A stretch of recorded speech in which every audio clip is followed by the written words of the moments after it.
Hello everyone, welcome back to K Guru channel bye निर्मल गुप्ता। बच्चों, आज हम क्लास 9th की वर्कशीट नंबर 36 सॉल्व करेंगे। हमारा विषय है सामाजिक विज्ञान और सामाजिक विज्ञान में हम अर्थशास्त्र का टॉपिक पढ़ेंगे, निर्धनता एक चुनौती। आज हम इसका थर्ड पार्ट पढ़ेंगे बच्चों। 2 पार्ट मीन्स 2 वर्कशीट आप ऑलरेडी पढ़ चुके हो इसी टॉपिक से रिलेटेड। तो स्टार्ट करते हैं। सबसे पहले मैं आपको एंट्रीज बताती हूँ। आपको अपना नाम लिखना है, अपने शिक्षक का नाम लिखना है और दिनांक लिखना है 26 सितंबर 2020। तो स्टार्ट करते हैं बच्चों आज की वर्कशीट। ये है आपकी अर्थशास्त्र की बुक से पार्ट 3, निर्धनता एक चुनौती। आज इसका आप थर्ड पार्ट पढ़ेंगे। तो देखिए, निर्धनता को समाप्त करना भारत की विकास रणनीति का एक प्रमुख उद्देश्य रहा है। बच्चों, जो आपने वर्कशीट नंबर 2 पढ़ी थी उसमें हमने जाने थे कि भारत देश की निर्धनता के क्या क्या कारण हैं। और बच्चों, जब से हमारा भारत देश स्वतंत्र हुआ, स्वतंत्र होने के बाद जो भारत देश की विकास की रणनीति थी, जो भी उन्नति की रणनीति हुई, उसका प्रमुख उद्देश्य रहा निर्धनता को समाप्त करना। ठीक है। सरकार द्वारा इसके लिए 2 प्रकार के उपाय या कार्यक्रम चलाए जा रहे हैं। कौन कौन से हैं? नंबर 1 आर्थिक समृद्धि को प्रोत्साहन और नंबर 2 है लक्षित निर्धनता निरोधी कार्यक्रम। 1880 के दशक में बच्चों, ये दोनों आपको याद रखने हैं, दोनों उपाय। ठीक है। 1880 के दशक के आरंभ तक 30 वर्ष की अवधि के दौरान प्रति व्यक्ति आय में कोई वृद्धि नहीं हुई थी। ठीक है। 1880 के दशक के आरंभ तक कोई भी प्रति व्यक्ति आय में वृद्धि नहीं हुई थी। 1850 के दशक में 1880 के दशक में आरंभ तक निर्धनता 45% बनी रही। 1880 के दशक से भारत की आर्थिक समृद्धि दर विश्व में सबसे अधिक तेजी से बढ़ने वाले देशों में से एक थी। अब देखिए, जो आर्थिक समृद्धि दर थी वो कब से बढ़ी? 1880 के दशक से। ठीक है। विकास की उच्च दर ने निर्धनता को कम करने में एक महत्वपूर्ण भूमिका निभाई। विकास की उच्च दर, जो विकास बहुत स्पीड से हुआ, तो उस विकास की उच्च दर ने क्या किया? निर्धनता को कम करने में अपनी महत्वपूर्ण भूमिका निभाई। आर्थिक समृद्धि, आर्थिक समृद्धि का मतलब हुआ विकास, और निर्धनता उन्मूलन के बीच एक गहरा और सीधा संबंध है। बच्चों, ये तो आप सभी जानते हैं कि अगर हमारी आर्थिक विकास होगा, आर्थिक समृद्धि होगी, तो निर्धनता स्वतः ही समाप्त हो जाएगी। आर्थिक समृद्धि अवसरों को व्यापक बना देती है। अगर हमारे पास आर्थिक विकास होते हैं तो क्या होता है? उससे हमें बहुत सारे अवसर मिलते हैं और मानव विकास में निवेश के लिए आवश्यक संसाधन उपलब्ध कराती है। यह शिक्षा में निवेश के द्वारा अधिक आर्थिक प्रतिफल पाने की आशा में लोगों को अपने बच्चों को स्कूल भेजने के लिए प्रोत्साहित करती है। ठीक है बच्चों। और हमें अवसर कैसे प्राप्त होंगे? जब हम शिक्षित होंगे तभी हमें अवसर प्राप्त होंगे। तो इसमें क्या है कि बच्चों को अधिक से अधिक बच्चों को स्कूल भेजने के लिए प्रोत्साहित करती है। नेक्स्ट है लक्षित निर्धनता निरोधी कार्यक्रम। अभी तक हमने किसके बारे में पढ़ा था? पहला पॉइंट था बच्चों आर्थिक समृद्धि को प्रोत्साहन। हमने उसी पॉइंट को अभी डिटेल में पढ़ा था। ठीक है। अब हम दूसरा पॉइंट पढ़ेंगे, लक्षित निर्धनता निरोधी कार्यक्रम। अभी तक हमने पहला पढ़ा था आर्थिक समृद्धि को प्रोत्साहन, दूसरा है लक्षित निर्धनता निरोधी कार्यक्रम। जो यहाँ पर हमने पढ़े थे 2 कार्यक्रम, वही डिटेल में दिए हुए हैं। तो देखिए, महात्मा गांधी राष्ट्रीय ग्रामीण रोजगार अधिनियम 2005 मनरेगा का उद्देश्य ग्रामीण क्षेत्रों में आजीविका सुरक्षित करने के लिए हर घर के लिए मजदूरी रोजगार कम से कम 100 दिनों के लिए उपलब्ध कराना है। बच्चों, जो लक्षित निर्धनता कार्यक्रम है वो क्या है? वो मनरेगा के तहत है। ठीक है। मनरेगा क्या है? मनरेगा महात्मा गांधी राष्ट्रीय ग्रामीण रोजगार योजना है। ठीक है। और ये कब आरंभ हुई थी? 2005 में। इसका प्रमुख उद्देश्य था ग्रामीण क्षेत्रों में आजीविका सुरक्षित करने के लिए हर घर के लिए मजदूरी रोजगार कम से कम 100 दिनों के लिए उपलब्ध कराना। और बच्चों, एक और शर्त थी इसमें कि अगर वो 15 दिन के अंदर रोजगार उपलब्ध नहीं करा पाई, है ना, रोजगार उपलब्ध कराना है ना, और अगर 15 दिन के अंदर रोजगार उपलब्ध नहीं करा पाई तो वो दैनिक बेरोजगारी भत्ता भी देगी। क्या था ये? मनरेगा के अंतर्गत ये योजना थी। इसका उद्देश्य सतत विकास में मदद करने के साथ सूखा, वन कटाई, मिट्टी के कटाव जैसी समस्याओं से बचने के उपाय आदि भी हैं। मतलब जो मनरेगा के उद्देश्य हैं उसका मुख्य उद्देश्य तो यही था कि मजदूरी रोजगार कम से कम 100 दिनों के लिए उपलब्ध कराना, और इसके अलावा इसका उद्देश्य क्या है? सतत विकास में मदद करना। ठीक है। जो इस विकास हो रहा है देश का उसमें मदद करना। और इसके अलावा सूखा, वन कटाई, मिट्टी के कटाव जैसी जो समस्याएं हमारे सामने आती हैं उन सब से बचने के उपाय आदि भी करना।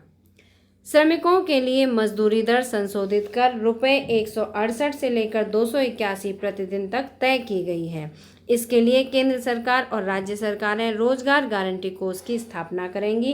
कार्यक्रम के अंतर्गत अगर आवेदक को 15 दिन के अंदर रोजगार उपलब्ध नहीं कराया गया तो वह दैनिक बेरोजगारी भत्ता हकदार होगा। ठीक है बच्चों, जो मैंने अभी आपको बताया था कि अगर उसे 15 दिन के अंतर्गत रोजगार नहीं प्रदान किया गया तो क्या होगा, वो दैनिक बेरोजगारी भत्ते का हकदार होगा। राष्ट्रीय काम के बदले अनाज कार्यक्रम उन सभी ग्रामीण निर्धनों के लिए हैं जिन्हें मजदूरी पर रोजगार की आवश्यकता है। मतलब अगर आप राष्ट्र के हित में कार्य कर रहे हैं तो उसके बदले में आपको क्या मिलेगा, अनाज मिलेगा। तो ये एक योजना चली थी, राष्ट्रीय काम के बदले अनाज कार्यक्रम, और ये किन के लिए थी, ये उन ग्रामीण निर्धनों के लिए थी जिन्हें मजदूरी पर रोजगार की आवश्यकता है और जो अकुशल शारीरिक काम करने के इच्छुक हैं। 1993 में शुरू की गई प्रधानमंत्री रोजगार योजना का उद्देश्य ग्रामीण क्षेत्रों और छोटे शहरों में शिक्षित बेरोजगार युवाओं के लिए स्वरोजगार के अवसर उत्पन्न करना है। इसका उद्देश्य क्या है बच्चों, देखो प्रधानमंत्री रोजगार योजना ये कब बनी थी, 1993 में शुरू हुई थी, है ना, प्रधानमंत्री रोजगार योजना। और इसका उद्देश्य क्या था, ग्रामीण क्षेत्रों में या छोटे शहरों में जो शिक्षित बेरोजगार युवा हैं उनको स्वरोजगार के अवसर उत्पन्न कराना या अवसर प्रदान करना। उन्हें लघु व्यवसाय और उद्योग स्थापित करने में भी सहायता दी जाती है। इसी योजना के अंतर्गत जो प्रधानमंत्री रोजगार योजना है इसके अंतर्गत उन्हें अपने व्यवसाय खोलने, लघु व्यवसाय या उद्योग स्थापित करने में भी सहायता दी जाती है। 1995 में शुरू किए गए ग्रामीण रोजगार सृजन कार्यक्रम का उद्देश्य ग्रामीण क्षेत्रों और छोटे शहरों में रोजगार के अवसर सृजित करना है। और एक योजना 1995 में शुरू की गई थी, ग्रामीण रोजगार सृजन कार्यक्रम, ठीक है, ग्रामीण रोजगार योजना। इसका उद्देश्य क्या था बच्चों, जो ग्रामीण क्षेत्र या छोटे शहरों में स्वरोजगार के अवसर प्रदान करना। स्वर्ण जयंती ग्राम स्वरोजगार योजना, बच्चों आप सभी को इन सभी योजनाओं को बहुत अच्छी तरह से याद रखना है कि कौन कौन सी योजनाएं लागू की गई थी और कब लागू की गई थी।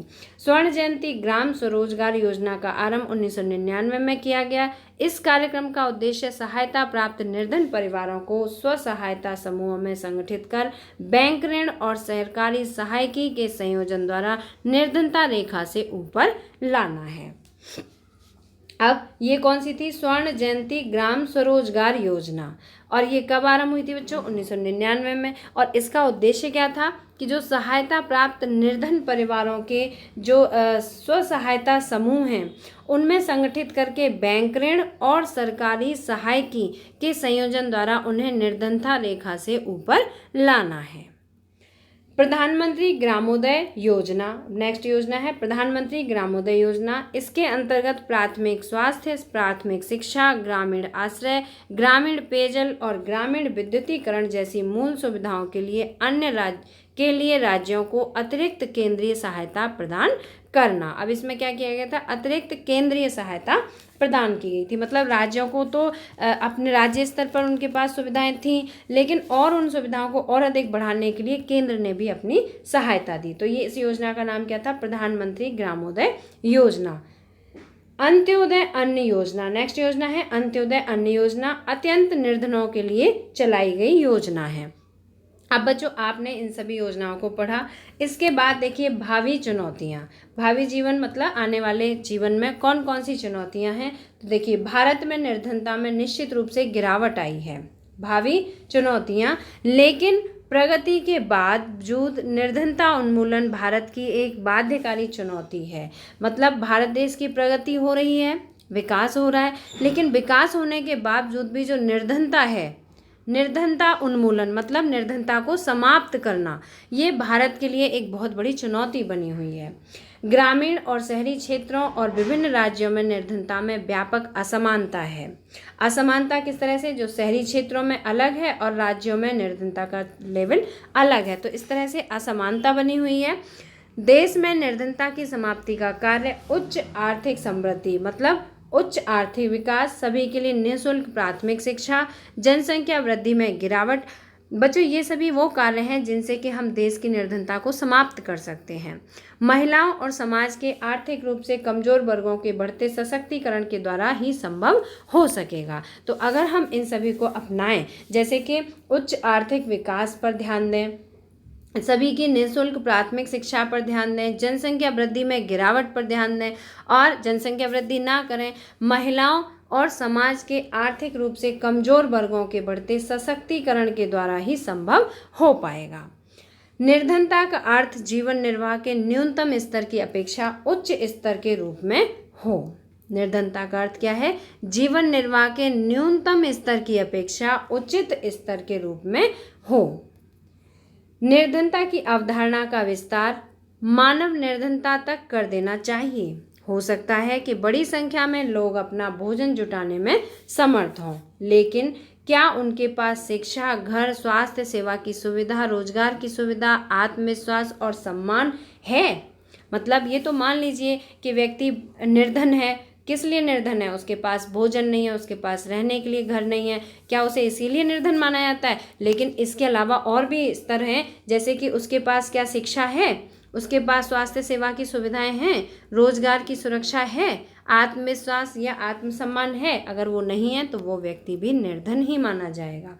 क्या वे जाति और लिंग आधारित भेदभाव से मुक्त हैं? विकास के साथ निर्धनता की परिभाषा भी बदलती है। कैसे बदलती है बच्चों? विकास के साथ साथ। ठीक है, इसलिए निर्धनता उन्मूलन हमेशा एक गतिशील लक्ष्य है। सभी को सम्मान के साथ स्वास्थ्य सेवा, शिक्षा और रोजगार सुरक्षा उपलब्ध कराना, लैंगिक समानता आदि जैसी बड़ी चुनौतियां हमारे लक्ष्य होंगे। तो बच्चों मुझे उम्मीद है कि आपको आज की वर्कशीट अच्छी तरह समझ में आ गई होगी।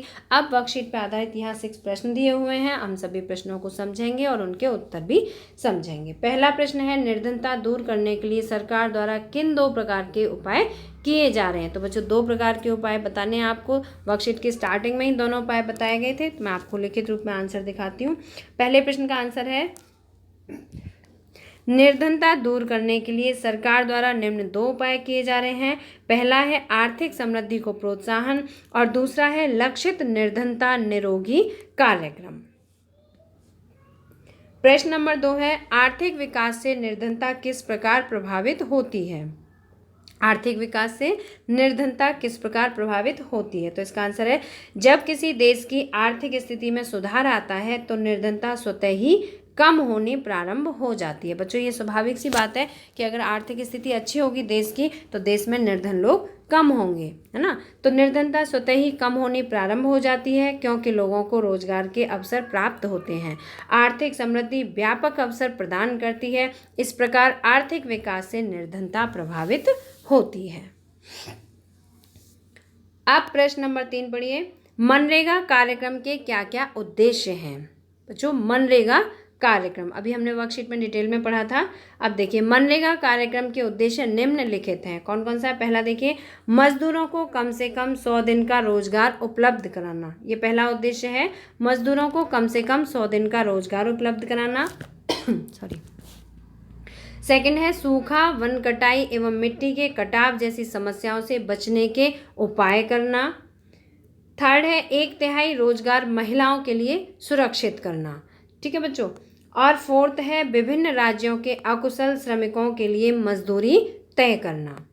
फिफ्थ पॉइंट है, आवेदक को यदि आवेदन करने के बाद 15 दिन के अंदर रोजगार प्राप्त नहीं कराया गया तो उसे बेरोजगारी भत्ता देना। मतलब 15 दिन के अंदर अगर किसी ने आवेदन किया है मनरेगा उसके तहत, अगर किसी ने आवेदन किया है रोजगार प्राप्त करने के लिए और अगर उसे रोजगार नहीं मिल पाता है तो सरकार उसे क्या देगी? उसे बेरोजगारी भत्ता देगी, दैनिक बेरोजगारी भत्ता देती है।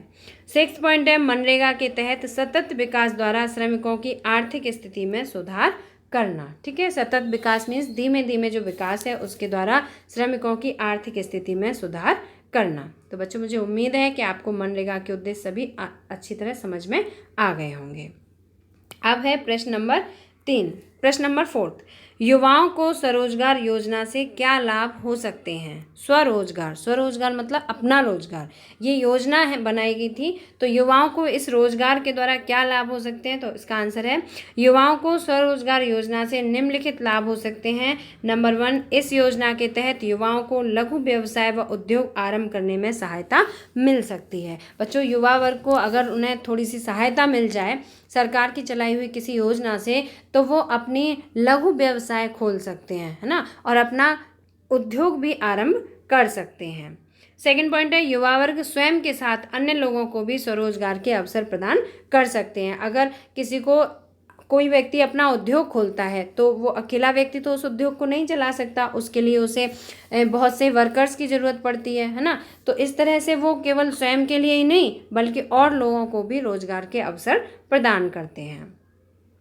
नंबर 3 पॉइंट है इसमें, शिक्षित लोगों की बेरोजगारी में भी कमी आएगी। अगर स्वरोजगार योजना के तहत युवा वर्ग को सहायता मिलती है तो उससे क्या होगा बच्चों, आज का जो युवा वर्ग है वो शिक्षित है ना, तो शिक्षित युवा वर्ग की बेरोजगारी में भी कमी आएगी। नंबर 4 पॉइंट है, उद्यमिता की भावना का विकास होगा। उद्यमिता की भावना मतलब उद्योग खोलने की भावना का विकास होगा। 5th पॉइंट है, व्यक्तिगत निपुणता के आधार पर सेवाएं प्रदान करना। जैसी जिस व्यक्ति के अंदर टैलेंट होगा उसे उसी प्रकार की सेवाएं प्रदान करने का अवसर मिलेगा। प्रश्न नंबर 5 है, आपके विचार में निर्धनता दूर करने के लिए क्या क्या काम किए जा सकते हैं? मतलब निर्धनता को दूर करने के लिए क्या क्या कार्य किए जा सकते हैं? तो इसका आंसर देखिए, निर्धनता दूर करने के लिए निम्नलिखित काम किए जा सकते हैं। नंबर 1, जनसंख्या वृद्धि दर को रोकना। सबसे बड़ा कार्य है जनसंख्या वृद्धि दर को रोक लेना। दूसरा है निःशुल्क प्राथमिक शिक्षा उपलब्ध कराना। सभी को निःशुल्क प्राथमिक शिक्षा उपलब्ध कराना। 3rd पॉइंट है, आर्थिक रूप से पिछड़े वर्गों के लिए विकास की योजनाएं बनाना। जो व्यक्ति आर्थिक रूप से पिछड़े हैं उनके लिए विकास की योजनाएं बनाना जिससे कि उनका स्तर भी आर्थिक स्तर समृद्ध हो सके। 4th पॉइंट है, महिलाओं को समानता का दर्जा देना। और 5th पॉइंट है, श्रमिक वर्गों के लिए नियमित रोजगार उपलब्ध कराना। तो बच्चों, इन सभी तरीकों को अपनाकर हम क्या कर सकते हैं, हम निर्धनता को दूर कर सकते हैं। ठीक है।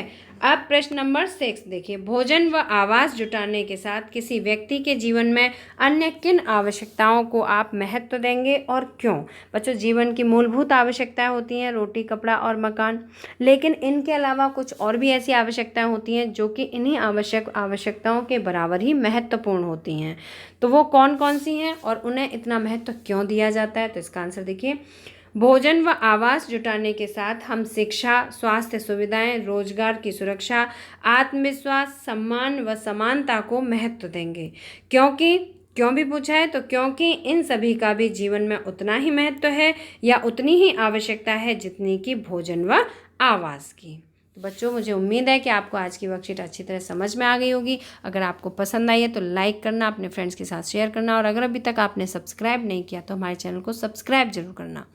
मिलते हैं फिर इसी तरह की नेक्स्ट एजुकेशनल वीडियो में। Till then, bye bye, good luck to all of you.